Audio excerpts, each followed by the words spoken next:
Dans notre collection Levé de rideau, qui est soutenue, je vous le rappelle, et je les en remercie, par Clermont-Auvergne Métropole, nous accueillons Robert Martinez. Merci Robert d'être avec nous ici à l'Opéra de Clermont. Je suis ravi vraiment de vous recevoir. Vous auriez pu avoir marqué le territoire auvergnat ou national sur des dimensions culturelles, sur des dimensions patrimoniales, identitaires aussi.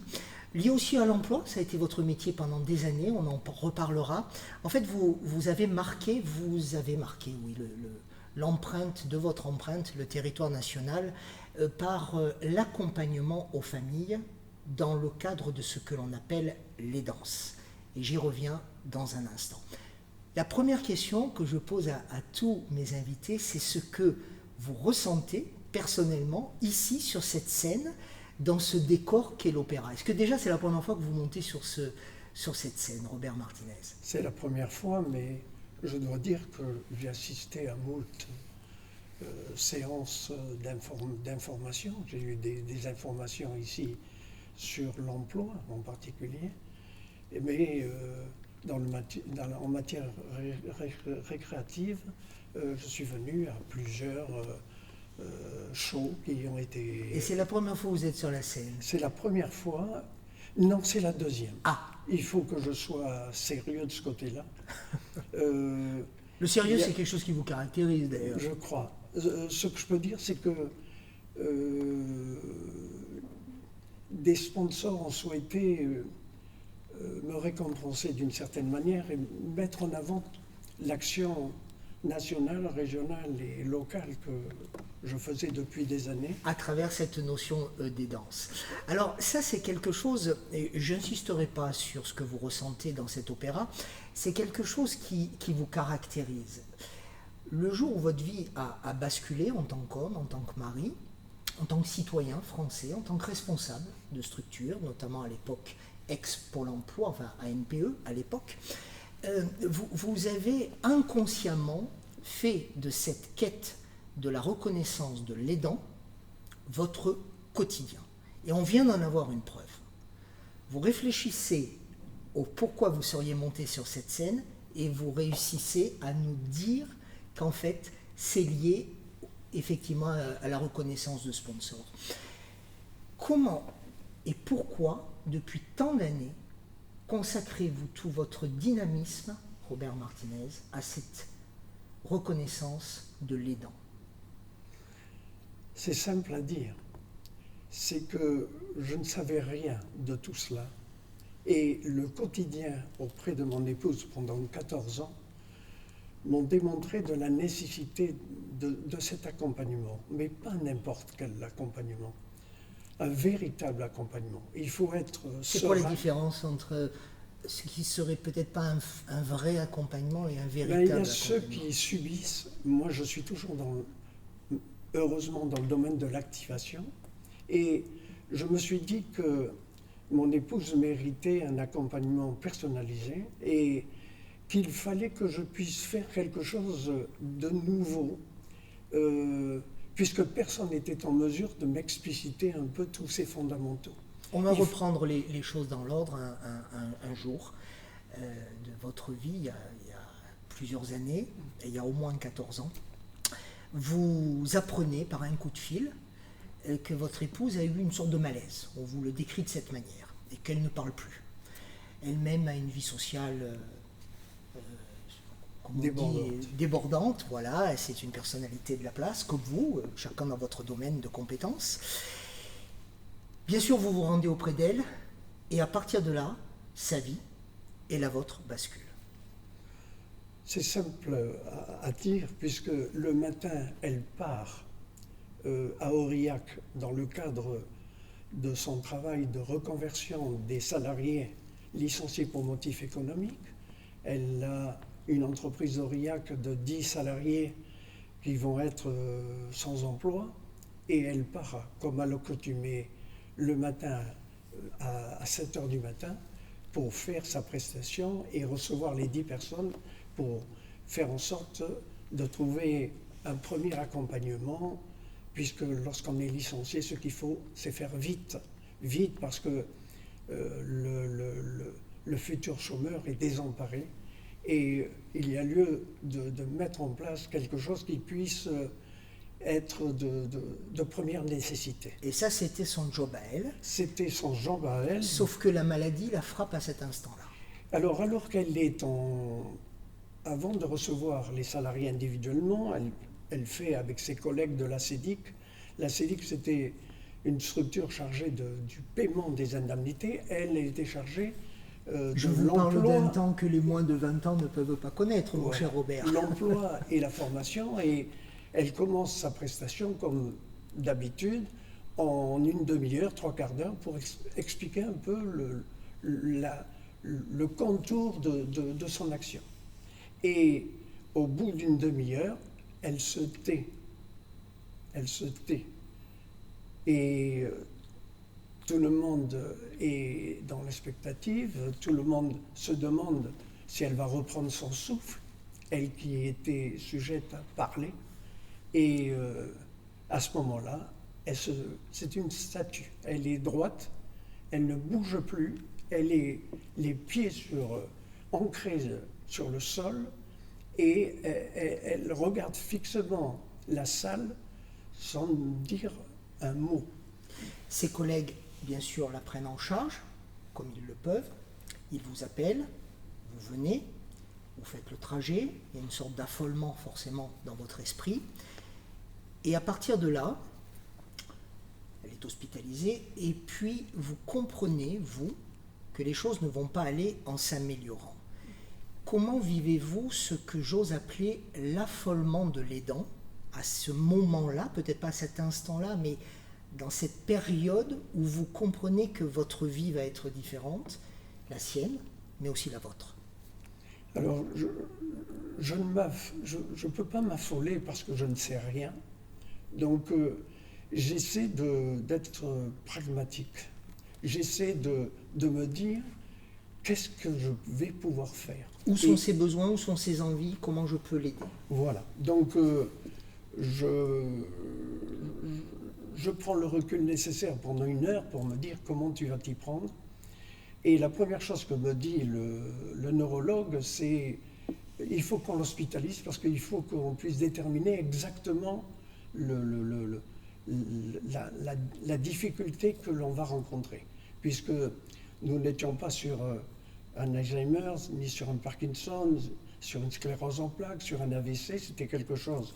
Et au bout d'une semaine d'hospitalisation, les médecins qualifiés que nous avons ici au CHU déterminent qu'elle a une maladie orpheline qu'on appelle la maladie de Pick. Vous prenez la décision qu'elle revient chez vous.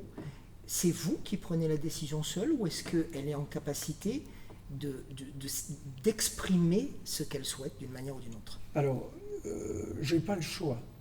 Elle ne parle plus, elle n'écrit plus. Ça veut dire que lorsqu'elle était à Aurillac, elle était statufiée et elle était dans l'incapacité de dire un mot. Donc, il fallait que, puisque j'étais marié depuis de nombreuses années, avec les yeux on se parle. Et rapidement, elle pouvait ne pas exprimer quoi que ce soit, puisqu'elle ne parlait pas, elle n'écrivait pas, mais au travers des questions que je me posais et à haute voix, à part des clignements des yeux ou une attitude, je savais, j'essayais de deviner. Et il faut être vraiment en recul et se dire comment je vais m'y prendre.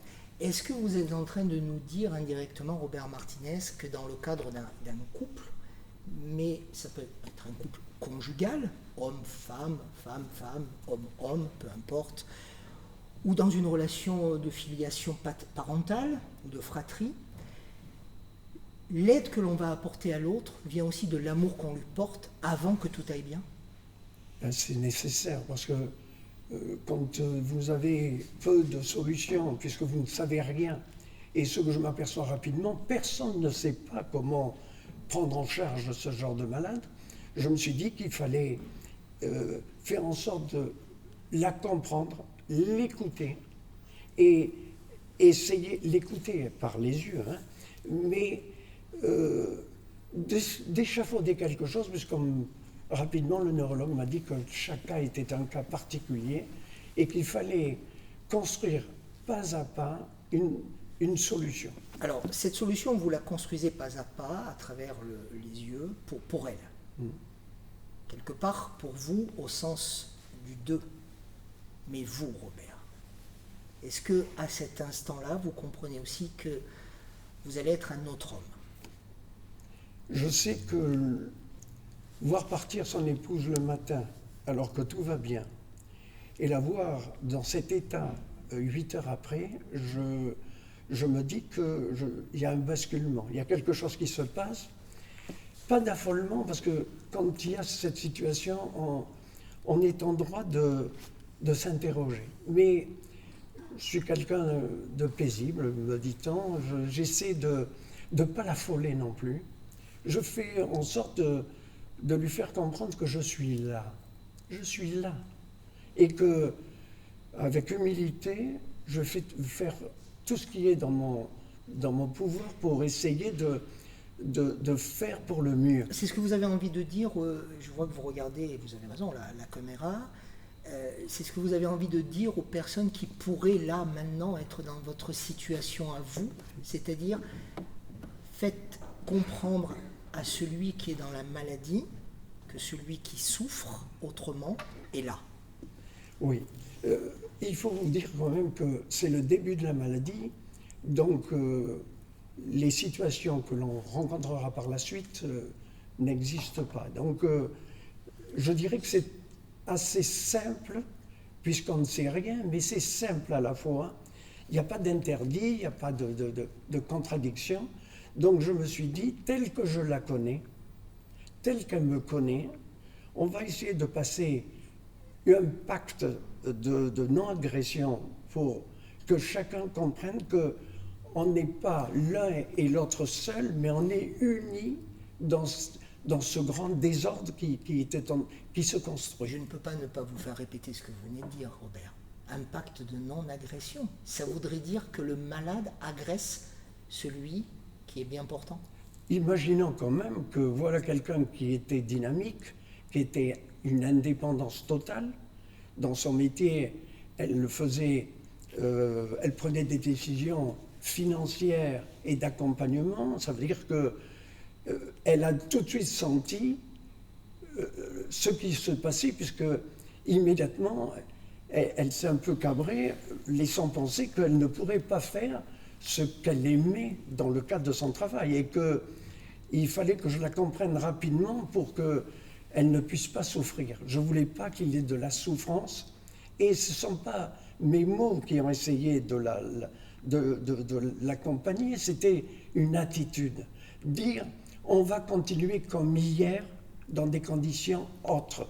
Ça veut dire qu'il y avait des changements, et que je n'étais pas affolé à l'idée que j'allais me trouver en difficulté. Il y avait une épreuve, un obstacle à sauter, qu'on allait prendre la main dans la main et qu'on allait faire avec humilité ce saut dans l'inconnu.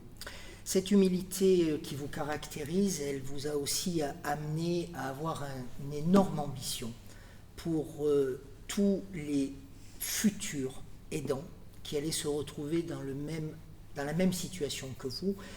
Je dresse à grands traits, parce qu'on pourrait parler des heures. Vous avez essayé des solutions avec des associations pour votre épouse, ça n'a pas fonctionné pour elle, ça n'a pas fonctionné pour vous, ça n'a pas fonctionné pour le couple que vous continuiez de former. Vous avez pris la décision d'imaginer une nouvelle forme de structure. Et puis, cette décision, il fallait aussi l'accompagner de moyens financiers. Parce que vous avez pensé effectivement que le territoire où vous viviez était très vite trop petit et que d'autres allaient avoir besoin de vous. Vous avez réussi à interpeller, je m'en souviens, j'étais présent, je peux en attester, la ministre de la Santé à l'époque, Roselyne Bachelot, et cet instant-là, devant 600 personnes à Clermont-Ferrand, a été déclencheur de la fameuse association du répit pour les familles que l'on connaît aujourd'hui et qui fait que vous êtes une référence pour des grandes entreprises, notamment Michelin. Je me tais, je vous laisse nous raconter très rapidement, s'il vous plaît, pourquoi à un moment donné vous avez dit « il faut que j'aille plus loin, moi, Robert Martinez ». Vous savez, dans le métier que j'avais comme patron de l'ANPE, au niveau régional, je me suis aperçu qu'il fallait construire au fur et à mesure les choses. Et lorsque j'ai vu Pierrette dans cette difficulté, je me suis dit, ce qui existe aujourd'hui ne me convient pas. Il faut essayer d'innover, avec humilité, mais innover, parce que ce qu'on me proposait n'était pas à la hauteur de la tâche. Vous vous donniez le pouvoir d'essayer. Je l'ai toujours été, je le ferai. Je continuerai à le faire parce que je ne me contente pas du commun. Sans forfanterie et en toute humilité, je considère qu'il y a toujours quelque chose de plus à faire en tenant compte des aléas, sans brusquer les choses. Et on vous a suivi. Les entreprises vous ont suivi, les mécènes, les pouvoirs publics au plus haut niveau de l'État vous ont suivi. Ce que c'est que je suis exigeant avec moi, je suis exigeant avec les autres. Et en matière d'accompagnement, la bonne volonté ne suffit pas. La particularité du répit pour les familles, c'est que c'est une aide apportée aux aidants, avec une prise en compte bien évidemment de la personne malade, et que c'est du coût humain pour les deux. Tout à fait. Alors, j'ai une chance terrible, c'est que on ne peut pas réussir une entreprise si les aléas ne sont pas, les vents ne sont pas favorables. J'ai assisté à une réunion internationale avec nos amis québécois et belges. Les Québécois ont 10 ans d'avance sur l'accompagnement. Les Belges, 5 ans. Ils ont toujours cette avance sur nous. Et ce qu'il y a, c'est que j'entreprends, mais j'écoute, je regarde, j'examine. Je suis curieux de nature parce que la curiosité forge un peu l'esprit et la gagne. J'ai été exigeant. J'ai dit en France, puisque nous étions les seuls et les premiers en France à mettre en place le baluchon Alzheimer, le baluchon, c'est au lieu de mettre nos malades dans des institutions, c'est le meilleur endroit pour un malade neurologique, c'est le domicile. Et je me suis dit que nos amis belges et québécois nous avaient montré la voie. Donc j'ai été exigeant, j'ai demandé 1 million d'euros pour mettre en place ce dispositif, 500 000 euros par la Caisse nationale de solidarité et d'autonomie, c'est le lundi de Pentecôte que chaque salarié nous donne. J'ai trouvé, parce que je voulais mettre en place un dispositif de qualité, j'ai pris une sociologue et une autre stratège de l'Université 4 de Paris. Et moi, en tant que directeur régional de l'ANPE, j'ai mis 320 000 euros sur des financements de chômeurs de longue durée, sur des prestations que l'on devait faire pour donner une seconde chance à des salariés. Alors, je vous interromps un instant parce qu'il y a des gens qui peuvent se dire, je ne vois pas bien le lien, il est directeur de la NPE, enfin Pôle emploi, il a des budgets, il les met parce qu'il a vécu ça à titre personnel. Oui, peut-être.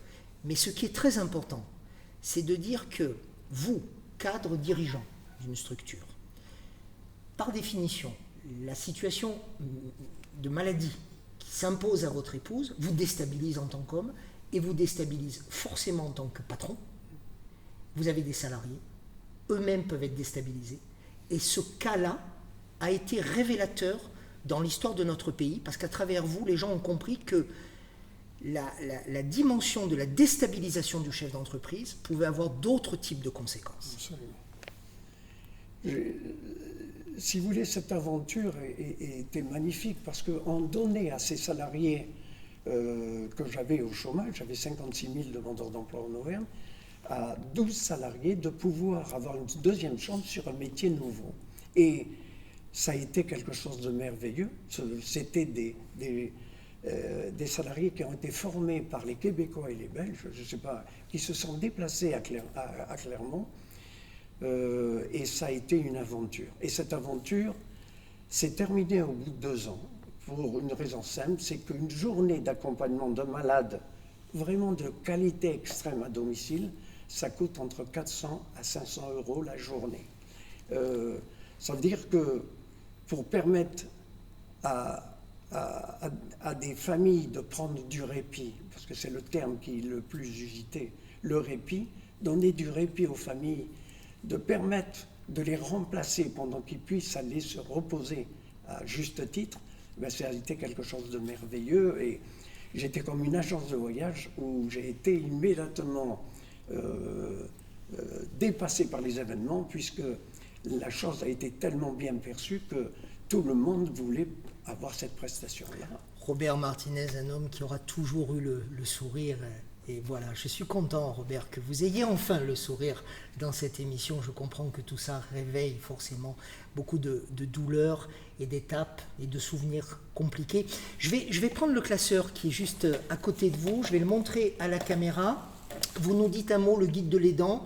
Ah, il manque juste un A là, mais c'est pas grave. Oui. Ça, c'est le vote, ça veut dire qu'il sert beaucoup. Vous m'en avez offert un où il y a l'aidant, d'ailleurs, le A. J'ai pris le temps de le regarder. Il est extrêmement bien fait. Et ce guide, on peut se le procurer dans plein d'institutions. Allez, un mot sur le guide. Alors, le guide, c'est grâce à une idée de la Fondation d'entreprise Michelin. La Fondation d'entreprise Michelin fait une grande enquête auprès des usines où on s'aperçoit que des salariés ont un problème sur leur poste de travail. Ça veut dire qu'ils pensent, ils réfléchissent, mais ils sont malheureux. Et on s'aperçoit dans la grande enquête qui dure 1 an, par l'intermédiaire des médecins salariés de Michelin et des assistantes sociales, que quelque chose ne va pas pour certains. Et ce que détermine cette enquête, c'est que manifestement, ces salariés ont un malade à la clé et ne savent pas par quel bout prendre la chose. Donc l'idée, c'était de dire, et ça valait pour tous les aidants, c'était de dire qu'est-ce qui manque clairement lorsqu'on se trouve devant cette situation. C'est 2 choses. C'est un outillage et c'est le répit. La première partie, c'est l'outillage, c'est de dire, quand on a un malade et qu'on ne sait pas par quel bout prendre la chose, il faut à minima avoir un repère. Michelin ayant demandé à ce que tout ceci soit sur Internet et ouvert à tout le monde, donc non pas que les salariés Michelin. Et l'avantage, c'est que c'est une clé d'entrée. On a déterminé en 2 mots, j'ai un malade neurologique pour le Puy-de-Dôme. Qu'est-ce que je peux apporter à un malade neurologique qui ne peut pas quitter son domicile? Et il y en a, 10% des malades neurologiques ne sortent jamais de chez eux. J'ai un malade neurologique au-delà du domicile. Quelles sont les solutions que l'on peut proposer à des familles qui peuvent avoir leur malade bénéficiant de structures à l'extérieur? Et 3e partie, j'ai un malade neurologique. Quels sont les réseaux et les structures à connaître dans le cadre des démarches que l'on doit faire? Merci beaucoup. J'ai juste envie de dire ça. Merci beaucoup, Robert Martinez. Merci pour ce que vous faites depuis de nombreuses années. Vous m'avez toujours accompagné et vous m'avez compris.